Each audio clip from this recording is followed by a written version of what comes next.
I don't know. during their shift. That doesn't involve like stumbling into the 17th floor of Piranha. During this episode of the ever crueler scare tactics, Jimmy is told he's hosting a prank show called You Got Boned. But as the scene unfolds, the prank's very much on Jimmy in a very scary way. Jimmy thought he was going to be on a prank show called You Got Boned. There is a plumber inside who is working on a sink all by himself. All right? You tell him he's gonna die.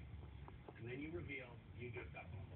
And was all too happy to grab a gun, go in, and pretend that he was going to shoot someone. Go, man. Who are you? You start going. I'm an idiot. Just walking through a track. Are you trying to break in my window? Kitty cat? Could you go away, please? And then the original producer comes out Thank you. and he